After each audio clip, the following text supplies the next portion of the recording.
Ini yang dimaksud hadis Nabi dalam Sahih Al-Bukhari, ajaban li amril mu'min. Orang Islam itu kalau imannya sudah mulai meningkat, akan terjadi peristiwa yang mengagumkan. Apa yang terjadi? Jika dia merasakan senang, dia bersyukur. Jika dia diuji dengan musibah yang terasa duka, dia bersabar. Sehingga semua terlihat netral untuk mengenal dan mendekat kepada Allah Subhanahu.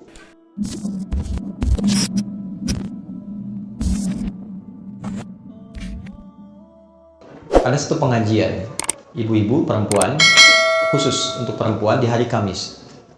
Saat terselenggara itu, satu kajian pertama full, kajian kedua tiba-tiba satu orang tidak ada. Kemudian di belakang, menarik ya, mulai menangis. Saya tanya kenapa di belakang menangis? Ibu itu menjawab, Ustadz, si Fulana tidak bisa bersama kita karena sedang berjuang sakit. Mohon doa. Baik, saya bilang kita doakan setelah selesai kajian ya. Begitu kemudian saya lanjutkan, jeda sebentar, nggak sampai 5 menit, di belakang terisak. Saya tanya, kenapa Bu? Ternyata yang tadi kita akan doakan sudah meninggal dunia. Inna lillahi wa inna ilaihi raji'un. Baik. Setelah itu singkatnya, malam kami datang takziah. Anda tahu apa yang terjadi? Ibu dan Bapak, teman-teman semua, luar biasanya. Beliau itu profesinya seorang pramugari. Dalam pramugari profesi yang beliau jalani, tentu banyak kegiatan-kegiatan keduniaan yang terjadi, sehingga juga untuk berhijab pun dulu belum punya kesempatan, pergaulan juga luar biasa. Di ujung hidupnya, Mas, ini yang penting saya sampaikan, dia memutuskan untuk berhenti, selesai, dan dia aktifasikan sisa hidupnya untuk memperdalam Islam. Dia ikut pengajian untuk merubah dirinya. Ketika ikut pertama pengajian, ternyata baru ikut pertama, diagnosis muncul, kena kanker. Lalu masuk rumah sakit. Yang kedua itulah sampai terakhir, ternyata dia berada di rumah sakit sampai ujung hayatnya menjemput. Tapi tahu Anda apa yang terjadi? Ketika saya datang takziah, yang datang itu ibu-ibu pengajiannya, teman suaminya dari jamaah subuhnya, teman-teman lingkungan masjidnya, sedangkan teman seprofesinya belum bisa datang, di malam itu hanya mengirimkan bunga. Saya sampaikan dalam takziahnya, ini luar biasa cara Allah memuliakan hamba ini. Allah berikan sakit sampai ujung hayatnya. Satu, supaya mengisolasi dia dari kegiatan-kegiatan sebelumnya yang sudah dilakukan, sehingga dia fokus untuk bisa menyebut nama Allah saja dalam hidupnya. Setelah dia berubah menjadi orang baik, setelah cukup baginya kemudian beribadah, Allah jemput akhir kehidupannya di tempat dia terisolasi, sehingga dia tidak berbaur lagi dengan yang lain untuk membuat sesuatu yang menyimpang dari kehidupan sebelumnya. Maka apa yang terjadi? Dijemputlah dia dalam keadaan yang baik, dosa-dosanya digugurkan, diberikan pahala yang kuat untuk dirinya, dan yang terakhir yang paling indah, bahkan dimuliakan dan diantarkan oleh tempat-tempat di lingkungan pengajiannya. Yang mau saya katakan apa? Semua apa yang Allah telah tetapkan, yang kita lihat sekarang itu cuma namanya saja. Sakit, kena kanker, kena tumor, macam-macam. Pada hakikatnya, semua itu ujian hidup. Oke? Satu dulu itu. Pada hakikatnya, semua itu ujian apa? Ujian hidup. Nah, semua bentuk ujian itu, apapun yang dialami, feel-nya pasti sama. Yang sakit misalnya, divonis dengan kanker. Yang baru dipecat dari, misalnya pekerjaannya. Sama-sama terasa, vonis itu kan menyakitkan kan? Sama-sama terasa nggak enak ya? Sama-sama terasa gelap kan? Substansinya sama, diuji dengan nama yang berbeda, tapi dengan rasa yang serupa. Semua kita dalam hidup akan mengalami peristiwa-peristiwa ujian-ujian itu dengan dua tujuan. Satu, ini yang saya ingin maksudkan. Nanti saya kembalikan ke Quran surah kedua ayat 286. Satu, supaya dalam perjalanan hidup itu, satu, kita bisa kenal Allah. Ini. Semua yang kita alami itu tujuan akhirnya untuk mengenal Allah. Anda belajar sepintar apapun, tujuan Anda diberi ilmu sampai sedemikian pintar supaya kenal Tuhan. Makanya disebutnya ilmun, ain lam mim. Ketika dikerjakan jadi amal, ain mim lam, objeknya alam, ain alif lam. Ain alif lam, alam itu artinya tanda dalam bahasa Arab, tanda yang mengenalkan pada Tuhan. Kalau dijamakkan jadi alamin. Kita declare dalam salat alhamdulillahi rabbil alamin. Nah, sebanyak-banyaknya ilmu itu untuk kenal Tuhan. Sampai kalau lihat langit itu kita tahu, oh betapa indahnya Allah menciptakan ini. Begitu lihat lautan, betapa luar biasanya Allah menciptakan ini. Kalau cuma kita sampai hanya menyimpulkan lautnya bagus, bintangnya bagus, itu baru luarnya. Belum sampai ke titik ilmunya. Itu ada di Quran, surah ketiga ayat 190 sampai dengan ayat 200-nya. Nah, dari kita mulai menapaki hidup, tujuan terbesarnya kenal Tuhan. Anda kerja sampai kaya, sampai punya harta dan sebagainya. Silahkan. Tapi kalau sampai banyak harta nggak kenal Allah, ada sesuatu yang salah dalam episode kehidupan itu. Nah, ada orang-orang yang dikenalkan lewat sifat sukacita, suka. Hal-hal yang cenderung disukai. Dan bercita-cita untuk mendapatkan itu. Pintar, kaya, punya kedudukan. Ujungnya apa? Kenal Tuhan. Gimana caranya dengan harta itu kita dekat dengan Allah? Gimana caranya dengan kedudukan kita dekat dengan Allah? Ini konsepsinya ada di Nabi Sulaiman misalnya. Ketika dipuji, Anda begitu hebat bisa menaklukkan awan dan sebagainya. Apa jawab beliau? Hadza min fadli rabbi liyabluwani aashkuru an akfur. Ini keutamaan yang Tuhan titipkan pada saya hanya untuk menguji secara konseptual apakah saya kenal Allah atau tidak. Mengenal Allah dengan sifat sukacita disebut dengan syukur namanya. Oke? Jadi syukur itu bukan sekedar mengucapkan alhamdulillah di lisan kita dari nikmat yang kita terima. Syukur itu bagaimana kita mengolah nikmat yang Allah kasih kepada kita untuk menggunakan nikmat itu supaya lebih kenal dan dekat dengan Allah. Disitulah baru terasa nikmatnya punya Tuhan. Apa fungsi mata? Bukan kalau cuma sekedar melihat, hewan juga melihat. Ayam melihat, kambing melihat. Mata kita ditugaskan untuk melihat yang baik-baik. Bagaimana taunya yang dilihat baik? Pelajari ketentuan Tuhan. Baru terasa punya Tuhan ketika dipraktekkan ketentuan itu. Kata Allah, jangan lihat, dipalingkan. Baru kita merasa iman kepada Allah. Kalau nggak pernah kita ikuti, kita nggak merasa punya Tuhan. Makanya yang sudah beriman, sudah berislam, kan nggak semua bisa dilihat. Ya kan? Anda keluar, lihat reklame di luar, ada tampilan postur yang tidak boleh dilihat. Kan Anda palingkan kan?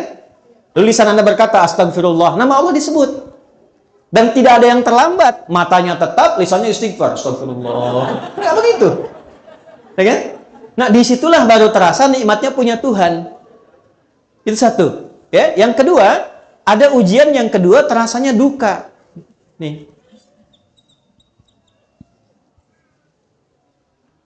Secara konseptual, apa yang diberikan? Ya, Allah kasih contoh. Misal, ujian pertamanya sakit. Anda sebut sakit tadi. Tahu Nabi Ayub kan? Oke, Nabi Ayub dengan kita soleh mana? Nabi Ayub. Beliau Nabi, kita bukan. Pernah nggak berbuat maksiat Nabi Ayub? Tidak. Salah apa Nabi Ayub sampai diuji dengan penyakit yang dideskripsikan dalam Al-Quran? Penyakit itu tidak akan pernah dialami orang setelahnya dan tidak pernah dialami orang sebelumnya. Tidak akan pernah dialami orang setelahnya dan tidak pernah dirasakan orang sebelumnya. Artinya spesial, betul-betul sakit. Nabi loh. Sakit. Dan untuk menuju sakit itu ada dua proses dulu. Hari pertama, semua aset beliau itu habis semua. Beliau itu orang kaya, yang kaya luar biasa. Ternaknya banyak, kebunnya banyak. Hari pertama, satu hari, ternaknya mati semua, kebunnya terbakar. Ya, apa yang terjadi? Malah makin meningkat ibadahnya. Terima kasih ya Allah, Engkau titipkan ujian ini untuk saya, bukan pada hamba yang lain. Engkau percaya dengan saya. Setan makin penasaran. Ya Allah, minta izin. Yang kedua, wafatkan semua keluarganya dari anaknya. 12 anaknya, hari kedua meninggal semua. 12 anaknya, meninggal semua. Terima kasih ya Allah yang telah menitipkan anak-anak itu untuk aku rawat dan selesai tugasku merawatnya, dia kembali kepada pemiliknya. Setan makin penasaran. Ya Allah, izinkan berikan ujian sakit yang tidak pernah dialami orang sebelumnya, tidak akan dirasakan orang setelahnya. Ya, yang kalau di tafsir-tafsir itu agak berlebihan sampai ada binatang macam-macam mau sholat dilepas dulu, itu agak berlebihan. Intinya sakit yang luar biasa. Apa yang terjadi? Malah nambah lagi ibadahnya. Sampai pada titik puncaknya. Nah, ini poinnya. Quran surah 21 ayat 83 sampai 84. Ini nanti jadi ijazah yang kita bisa teruskan pada pertanyaan Anda tadi. Sampai pada puncaknya ketika beliau tidak mampu menunaikan ibadah dengan sempurna lagi karena makin dahsyat penyakitnya yang kemudian menerpa, maka keluarlah kalimat ini. Wa ayyuba. Dan pernahkah engkau belajar dan dengar kisah Ayub? Idznada rabbahu anni massani dhurru wa anta arhamur rahimin. Ketika beliau bermohon pada Allah dengan mengatakan, ya Allah, penyakit ini, perhatikan kalimatnya, sudah mulai mengganggu aku sehingga aku tidak bisa menunaikan ibadah lagi dengan sempurna. Jadi minta sembuhnya itu bukan sekedar ingin sehat, tapi motivasinya untuk lebih mendekati Allah. Ya. Anda kalau sakit pengen sehat, biasanya kan pengen sehat kan? Nah setelah sehat tuh mau ngapain? Di Quran itu ada panduan yang sangat indah. Kalau penyakit Anda ingin disembuhkan, ya dengan cepat, tatkala orang memvonis Anda mustahil, tidak mungkin dan sebagainya, maka satu hal yang pernah dicontohkan Nabi Ayub, arahkan kesembuhan itu dengan tujuan untuk meningkatkan kedekatan diri dengan Allah. Ya Allah, penyakit ini sudah mulai menghambat hamba untuk semakin meningkatkan ibadah kepadamu. Sedangkan kau yang paling sayang kepadaku. Kalau pada yang paling sayang tidak menyembuhkan, kepada siapa lagi aku mesti berharap? Wa anta arhamur rahimin. Apa yang terjadi? Fastajabna. Dijawab itu dengan cepat tanpa jeda. Harfu atfin rabitin baina syai'aini bila hudud. Paham? Tidak. Huruf yang menyambungkan dua peristiwa dengan cepat tanpa jeda. Peristiwa pertama berdoa, peristiwa kedua dikabulkan doanya. Antara berdoa dengan dikabulkan doanya tanpa jeda. Begitu bermohon, seketika dikabulkan. Tapi kapan pengabulan itu terjadi? Ketika sabar dijalani.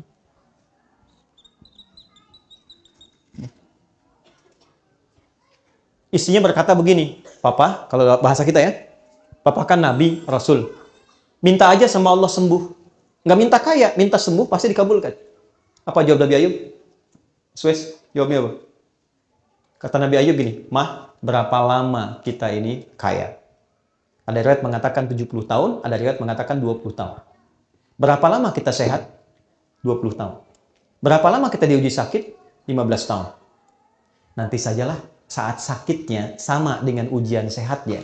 Selama 20 tahun, baru aku minta kepada Allah. Aku madu, diuji sehat 20 tahun, diuji keberkahan 20 tahun, baru diuji sakit, sabarnya belum optimal, aku sudah minta kepada Allah. Nanti saja, kalau sudah sama ujian sakit dengan sehatnya, baru aku minta. Tapi ini bukan level yang kita harus tiru gitu kan? Tidak, bukan begitu maksudnya. Saya ingin tunjukkan bagaimana beliau mengelola implementasi sabar dalam kehidupan. Jadi ketika seseorang bisa melihat syukur dan sabar, dua anugerah yang ditampilkan untuk mengenal Allah, disitulah semua jadi netral. Ini yang dimaksud hadis Nabi dalam Sahih Al-Bukhari, ajaban li amril mu'min. Orang Islam itu kalau imannya sudah mulai meningkat, akan terjadi peristiwa yang mengagumkan. Apa yang terjadi? Jika dia merasakan senang, dia bersyukur. Jika dia diuji dengan musibah yang terasa duka, dia bersabar. Sehingga semua terlihat netral untuk mengenal dan mendekat kepada Allah Subhanahu wa Ta'ala. Makanya ada ulama yang biasa sakit. Begitu tidak sakit, dia nangis. Kenapa Anda menangis? Padahal kan Anda sehat. Saya khawatir ketika Allah tidak memberi saya sakit di pekan ini, Allah sedang meninggalkan saya. Saking pahamnya dengan esensi kehidupan. Jadi yang pertama yang ingin saya katakan, kita jangan simpulkan bahwa ayat Allah tidak mungkin menguji seorang hamba di luar batas kesanggupannya dengan menerapkan ayat itu kepada orang yang divonis penyakit tertentu dan terlihat kemudian dia berekspresi seakan-akan dia tidak sanggup menahannya. Kalimat yang kita jawab dengan itu justru kita balik. Maha suci Allah yang telah menitipkan itu kepada beliau dimaksud, yang belum tentu ketika diberikan kepada saya belum tentu bisa sanggup untuk menahannya. Yang diberikan kepada orang lain belum tentu sanggup menjalaninya. Diberikan kepada hamba yang ini karena dipilih dia dengan itu, satu, meningkatkan kesabarannya. Dia dapat peluang ibadah. Jadi kalau Anda menghadapi apapun, persepsikan itu dalam bahasa Quran, satu, sebagai peluang ibadah untuk mengenal dan mendekat kepada Allah dengan apa yang khusus diberikan pada kita, bukan pada orang lain. Ini mahal loh. Di situ kita sering berdoa kan? Di situ kita sering sebut namanya. Berapa banyak yang dinilai? Di situ kita simpulkan untuk kreatif, menjalani hidup dengan baik. Di situ kita simpulkan untuk tidak memanfaatkan waktu dengan baik, tidak sia-sia lagi. Mahal. Yang belum tentu kita dapatkan itu pada situasi yang orang sebut dengan kata-kata dia sehat.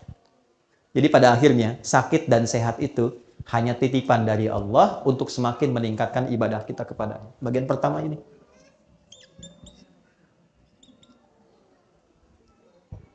Dua. Sebentar, maksudnya yang kedua tadi kan saya jawab dua.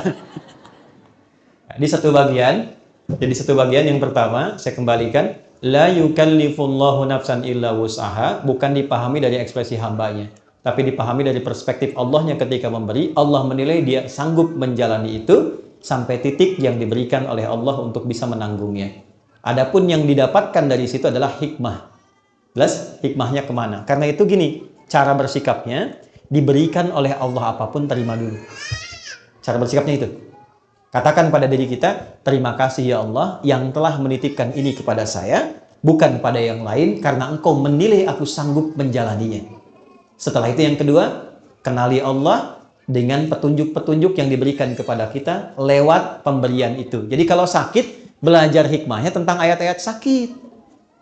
Jangan Anda sakit, belajar yang dikaji tentang ayat-ayat bisnis. Nggak nyambung. Pelajari Nabi Ayub, Nabi Ibrahim ketika sakit bagaimana, ya. Dan yang kedua tadi yang ingin saya sampaikan, supaya kita bisa menikmati proses ikhtiar di dalamnya, sehingga mengumpulkan banyak pahala yang mungkin bisa kita raih, yang tidak ditemukan dalam kondisi apa? Sehat. Jadi semua netral terlihatnya. Allahu a'lam bishawab.